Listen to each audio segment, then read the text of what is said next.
Happy morning. Hope all are fine. This is Fareeda. உங்கள் எல்லார்கிட்டேயும் ஒரு கொஷின்.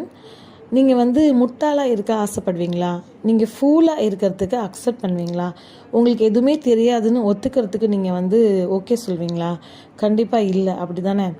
ஆனால் ரியாலிட்டி என்னென்னா, நம்ம ஃபூலாக இருந்தால் தான் we will become wiser. Being fool will make sense sometimes. So எந்த மாதிரி இடத்துலன்னு கேட்டிங்கன்னா, நிறைய இடங்கள்ல இருக்குது. நம்மளுக்கு இப்போ ஒரு விஷயம் உண்மையிலே தெரியல அப்படின்னு சொல்லும்போது, நம்ம தெரியலன்னு சொன்னால் மட்டும்தான், அந்த டைமில் நம்ம ஃபூலாக இருந்தால் மட்டும்தான் அந்த விஷயத்தை பற்றி தெரிஞ்சுக்கிறதுக்கான வாய்ப்பு நம்மளுக்கு கிடைக்கும். ஆனால் சில பேர் தெரியாட்டாலும் தெரிஞ்ச மாதிரி காமிச்சிக்கிட்டு அதை பற்றி ஃபுல்லாக தெரியாமலே இருந்துருவாங்க. எக்ஸாம்பிளுக்கு, இப்போ நம்மளுக்கு ஒரு சிஸ்டமில் ஒரு விஷயம் நம்மளுக்கு தெரியலனா, நம்ம அதை தெரியலன்னு அக்செப்ட் பண்ணால் மட்டும்தான் அது என்ன விஷயம்னு கற்றுத்தரத்துக்கு ஆள் இருக்கும், நம்மளும் தெரிஞ்சுக்கிறதுக்கான வாய்ப்பு கிடைக்கும்.